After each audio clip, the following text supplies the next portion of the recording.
Fala, fiel! Tá no ar as principais notícias do Corinthians de hoje. Já chega deixando o like, se inscreve no canal Gigantes do Povo e ativa o sininho para não perder nada. Bora pro vídeo! Fala pessoal, o Globo Esporte desse sabadão tá começando. A gente vai falar muito de Campeonato Brasileiro. Também tem uma reportagem super especial com a influencer Malucindo. Pra quem é vôlei fã, fica ligado aí no Globo Esporte. Mas, já que vamos falar de Brasileirão, o Corinthians joga hoje contra o Vasco. Recebe o time lá em Itaquera e é pra lá que a gente vai. Plácido Berce vai trazer as informações pra gente. Já tem um campinho, tem uma escalação que eu tô sabendo, né, Plácido? Boa tarde. Oi, Gabi, boa tarde pra você, pra quem tá assistindo a gente, agora a chuva deu uma trégua aqui em Itaquera, saiu até um solzinho, mas meio luz de geladeira, não esquenta nada, tá frio. Quem vier assistir ao jogo contra o Vasco mais tarde, bota a blusa, se agasalha. E o Corinthians, que no meio de semana perdeu uma invencibilidade que durava 23 jogos, né? Perdeu pro Huracan da Argentina pela Sul-Americana, e para tentar começar a reconstruir essa sequência positiva, o técnico Ramon Dias vai escalar a força máxima hoje à noite, isso tirando, né, o Hugo Souza e o Garro, que estão lesionados, e pode apostar na entrada de um jogador que não começa jogando desde o dia 23 de fevereiro, que é o Igor Coronado. O Coronado estava com uma lesão na coxa direita, já está recuperado, voltou ao time na estreia do Brasileirão no empate contra o Bahia, mas entrou no segundo tempo e deve ser uma das novidades desse time. Vamos rodar o campinho aí. O Matheus Donelli começa no gol, como eu disse, o Hugo fora, tem uma dúvida na zaga entre André Ramalho ou Félix Torres. O Anrileri volta a ser titular na lateral esquerda e aí a dúvida do meio para frente entre Igor Coronado e o Romero. Se o Romero for o titular, o Memphis Depay joga mais na armação. Se o escolhido para começar jogando for o Coronado, aí o Memphis vai pro ataque. Esse é o time que vai enfrentar o Vasco do Fábio Carille, último treinador a ter sido campeão brasileiro pelo Corinthians. Foi em 2017, faz tempo, e o torcedor corintiano tá com saudade de erguer esse troféu, viu, Gabi? É isso mesmo, Plácido. Valeu, obrigada pelas informações por aí. A gente trouxe aqui pra vocês. Grande figura, João. E olha, no final de semana o jogo será na Neoquímica Arena e o Felipe Cury traz informações do Corinthians pra gente. Chega mais, Cury.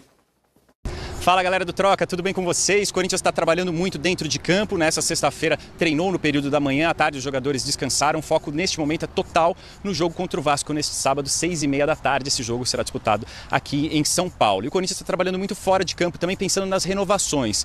A equipe anunciou a renovação do empréstimo do Thales Magno até o final da temporada de 2025. O jogador que pertence ao New York City, lá dos Estados Unidos. O contrato dele terminava no meio dessa temporada, foi renovado até o final de 2025. O Corinthians vai ter que desembolsar aí nesse negócio 5 milhões de reais, quase R$1 milhão a mais por cada mês extra nesse contrato aí do Thales Magno, mas a diretoria do Corinthians entende que é um investimento que vale muito a pena por conta do rendimento do Thales Magno. Nunca é demais lembrar que ele foi artilheiro do Corinthians no Campeonato Paulista. Agora, os dois próximos alvos da diretoria corintiana são o Gustavo Henrique, zagueiro de 32 anos. O empresário dele ainda não foi chamado para iniciar essas conversas, mas existe um interesse muito grande, sim, do lado do Corinthians nessa renovação. A diretoria entende que não existe um poder, assim, uma possibilidade de revenda tão grande do Gustavo Henrique por conta da idade dele, né? Ele está com 32 anos neste momento, mas entende que é um jogador muito importante, sim, para o elenco do Ramon Dias. E tem também o Matheus Bidu. Esse, sim, já está com a renovação muito bem encaminhada. 3 anos de contrato, agora umas questões burocráticas apenas atrapalham o anúncio dessa renovação do Matheus Bidu, um lateral de 25 anos, esse sim com poder grande de revenda para o exterior, a depender, é claro, da performance dele na equipe do Corinthians. Enfim, o Corinthians está trabalhando muito. Tem também outros jogadores com contrato se encerrando no final dessa temporada. É o caso, por exemplo, do Michael, que depende muito da questão da Ucrânia, uma questão até geopolítica envolvendo a guerra com a Rússia. E o Romero também tem o contrato dele se encerrando no final dessa temporada, mas o próprio Romero já disse que ele quer que a temporada termine para aí sim fazer uma avaliação do ano dele e fazer uma avaliação até do desempenho dele, se ele se sente bem para continuar jogando com a camisa do Corinthians. Então, cada uma dessas renovações aí tem as suas particularidades. Tá certo, pessoal? Um abraço a todos por aí, um ótimo programa para vocês. Valeu, Cury, valeu, obrigado pelas informações. Bastante coisa, né? Corinthians tentando manter alguns dos seus jogadores com o contrato por se encerrar e vai, assim, mantendo a base, né, do Corinthians para as próximas temporadas. Sobre o jogo contra o Vasco, praticamente o mesmo time, né, no meio da semana, sem grandes mudanças. O Corinthians não deve ter nenhum desfalque, com exceção de Garro, né? Acho que é o único. E o Hugo. O Hugo também não joga machucado. Então o provável time deve ser esse aí. Isso, é o titular hoje, se for ver. É um jogador. Hoje é o titular, né? Com mais status. Donelli, Mateuzinho, Félix Torres ou André Ramalho e Gustavo Henrique, a zaga não está bem definida ainda, não está bem desenhada. Até porque quem não são se os encontra titulares. uma dupla que dê segurança total, né? Exato. Mas o momento tem jogado Félix e Gustavo, né, como titulares, né? E o André Ramalho entrou nesse jogo para dar qualidade também no passe, para tentar aquela questão de fazer um jogo melhor lá contra o Bahia pelo Brasileirão, né? Andileri na lateral esquerda, Ranieri, Martínez, Carrídio, Romero, que é um tripé, na verdade, Memphis né? e Yuri Alberto. Pois é, dado o jogo contra o Huracan, o desenho me pareceu até mais próximo desse. Aham. Do que do... Mas no movimento, mas na hora Losango. porque na hora de voltar, na hora de você fazer o balanço, eles viram três homens, né? Isso. Mas só que o Memphis ali com o Romero na frente, para esse jogo, não acho que funcionou tão bem o sentido geral. O Memphis pegou na bola, né? Ele fez algumas coisas, só que daí eu não sei se é melhor o Romero mais aberto com ele e o por dentro, né? Eu tenho achado que sempre que o Corinthians sai do losango, o desempenho ofensivo piora. Acho que os jogadores se distanciam mais, perde um pouco das aproximações que caracterizam muito o time. E não significa que eles só possam se aproximar a partir de um losango. Sim. Você pode fazer com que os jogadores se aproximem a partir de um 4-2-3-1, como está ali no campinho. Mas eu acho que não tem acontecido muito. E como o Corinthians já é um pouco inseguro defensivamente, se ele não produzir muito no ataque... E por mais que o Carrijo, aonde vai, ele consegue dar resultado, no momento do jogo, eu falo, nas fases do jogo... Às vezes essa questão de ter o Romero, ter o Memphis vindo, às vezes ele pode deixar uma coisa e ele também centralizar, adiantando o Mateuzinho, porque ele ali naquele meio ele também domina, de costa, né? ele traz algo também importante para estar a maioria das vezes pelo lado do campo, né? É que ele chega muito bem, quando ele vem pelo lado direito ali para tabelar com o Mateuzinho, para fazer uma jogada, para ir à linha de fundo, ele também consegue fazer e fazer bem, né? Então é um jogador que pode jogar em qualquer uma das posições ali do meio para frente. Coutinho, agora analisar o Corinthians é sempre muito complexo, né? Nesse começo de temporada e algo que vem desde 2024, acaba sendo uma montanha-russa, né? De um time que bate o Palmeiras jogando 2 jogos da vida ali no Campeonato Paulista, é superior e conquista o título. Claro, contra o Bahia é um time muito mudado, acho que o ponto é muito comemorado, até pela circunstância do jogo. O Corinthians ter conquistado um ponto ali... cumpre muito bem o papel, talvez o Ramon Dias nem tivesse a expectativa de dar aquele check no planejamento com esse ponto, com o time que jogou, mas na Sul-Americana decepciona, né? Porque, claro, tem as mudanças, tem mexidas no time, mas assim, no geral é o que o Corinthians tinha de melhor, porque o Hugo não está à disposição. O Garro também a gente sabe que é uma ausência por um período muito longo, então... O Angileri ficou de fora, mas... Esses 3 nomes, se você pegar o meio-campo, é o meio-campo que dominou o meio-campo do Palmeiras, por exemplo, é o mesmo. Ranieri, o Martínez e o Carrídio.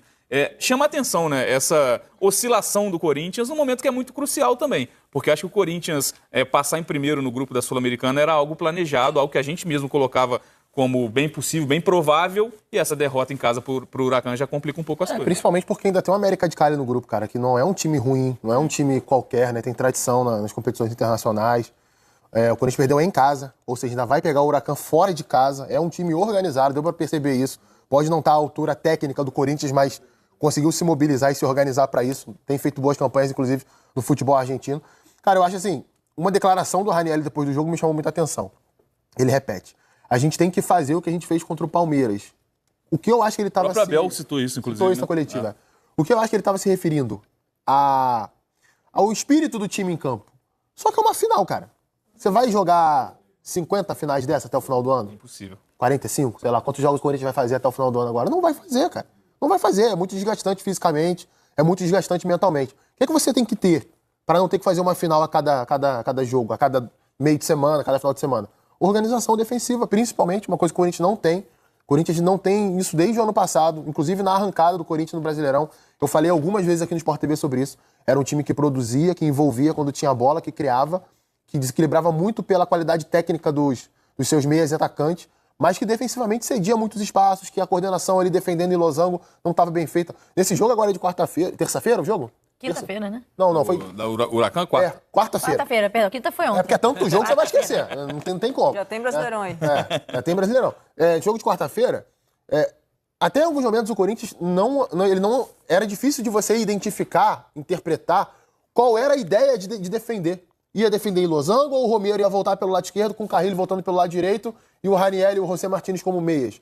Eu, sinceramente, tive essa dificuldade ao longo do primeiro tempo, né? A cada hora era uma coisa diferente e do outro lado tinha um adversário organizado. E, por incrível que pareça, né, até ofensivamente, depois da metade do primeiro tempo, o Corinthians deixou de funcionar. O Carrilho ficou muito preso do lado direito, as mexidas do Ramon não funcionaram, assim, acho que pioraram a equipe ofensivamente. É um problema. É um problema. É leitura de jogo, às vezes. Então, assim, é esse cenário, cara. É o cenário que a gente tem. O que a gente pode falar mediante a isso? O Corinthians é favorito contra o Vasco? Não sei. Não sei se é. Qual o Corinthians a gente está falando? O Corinthians na final contra o Palmeiras? Esse sem dúvida seria. Esse sem dúvida seria. Ou o Corinthians que oscila pra caramba, que às vezes dentro do mesmo jogo apresenta duas versões totalmente diferentes. É difícil de fazer um prognóstico. Eu acho que vai muito também da questão comportamental do Corinthians. Eu acho que defensivamente é uma equipe que sofre muito, do meio pra frente. Eu acho que é uma equipe que tem qualidade. E detalhe que nesse jogo, por exemplo, da Sul-Americana, você entrou com um meio que é o que te dá uma sustentação, né? Que é o Raniel, o Martinez, o Carrillo, é o cara que dá sustentação pra galera da frente. O Memphis jogou de 10, o Romero jogou como se fosse o Memphis, no caso, né? Sendo a dupla do Yuri. Acho que teve uma leitura muito abaixo em si, mais uma vez, do treinador. Muito se fala, por que ele não poderia, então... Eu não acho que o Romero, por exemplo, funcione do lado esquerdo. Por que não o Thales Magno ali? Ah, mas era para ter um jogador criativo, por que o Memphis não jogou na própria função?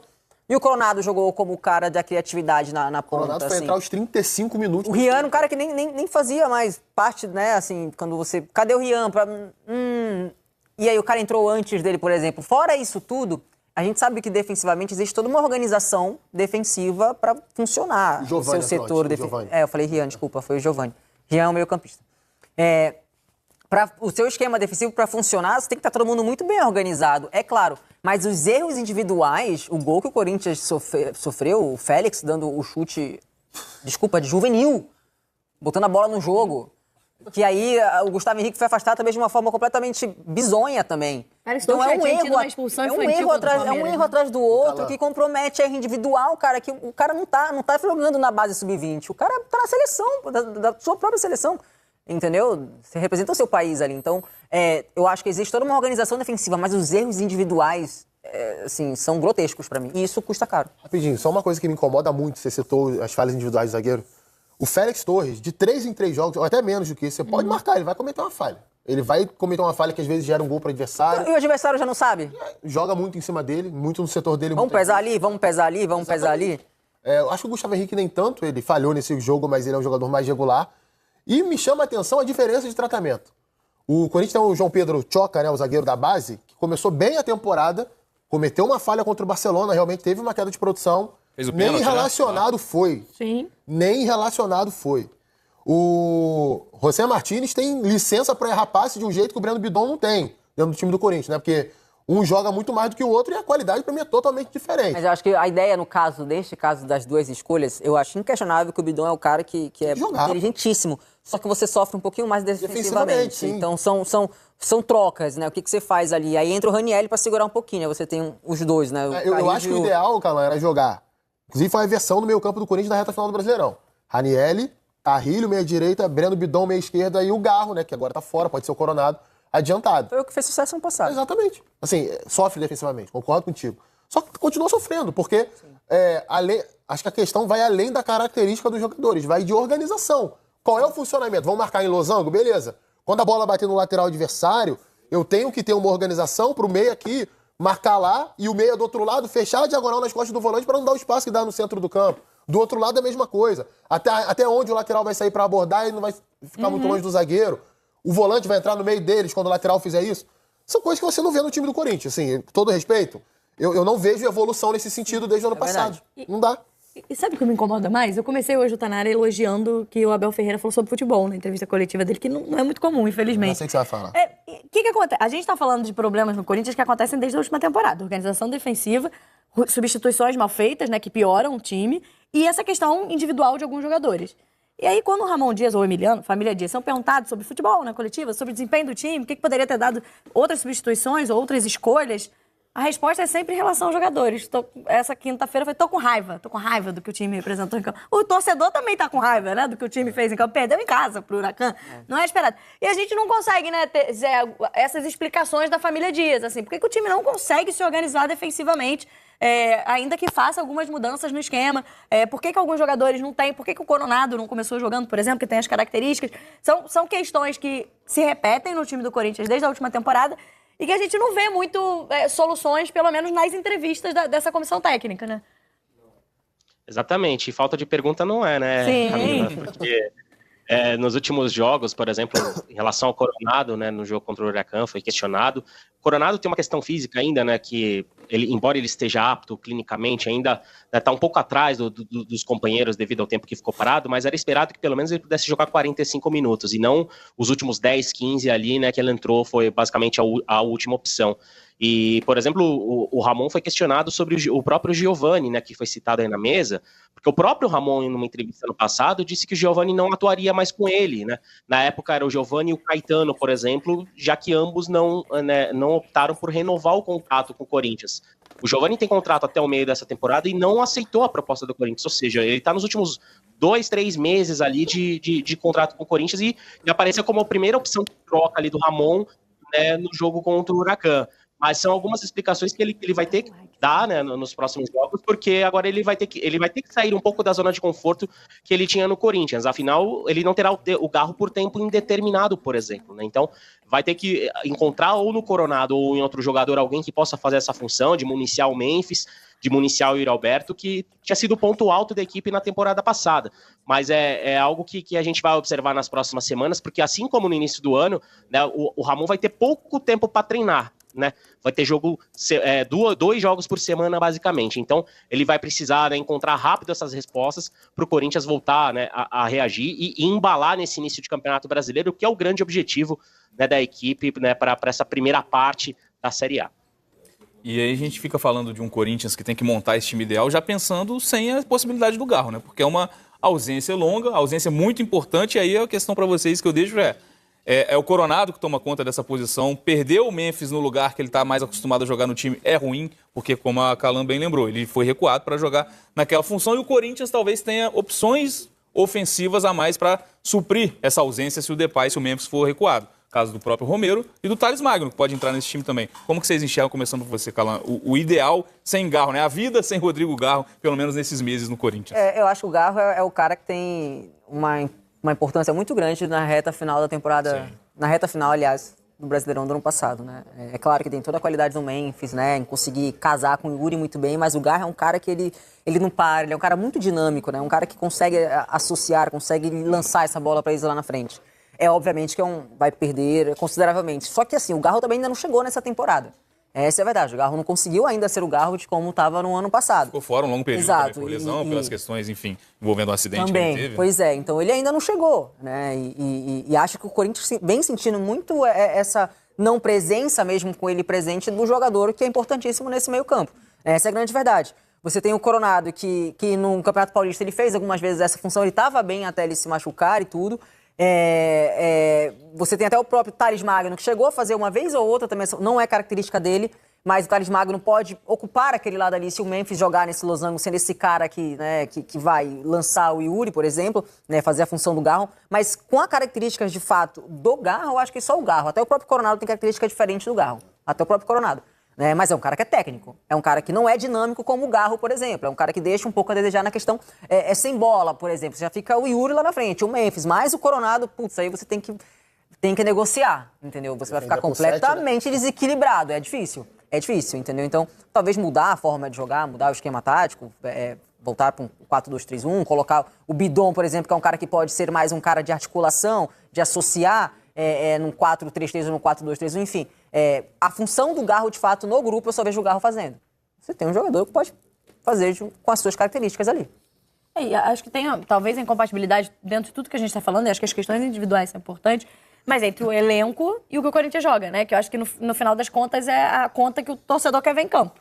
Né? É o custo-benefício que o torcedor quer ver quando olha para o elenco, os jogadores que têm a qualidade que tem e o que o time está entregando em campo, que eu acho que foi, como disse o Benassi, o que ficou devendo na Sul-Americana nessa partida contra o Huracan, né? Você vê o quanto cria, o quanto está exposto, né? E um elenco que tem jogadores de alto nível. Sim, a gente está vendo aqui embaixo na tarde aqui, os dados do Corinthians na temporada, né? 22 jogos, 13 vitórias, 6 empates, 3 derrotas.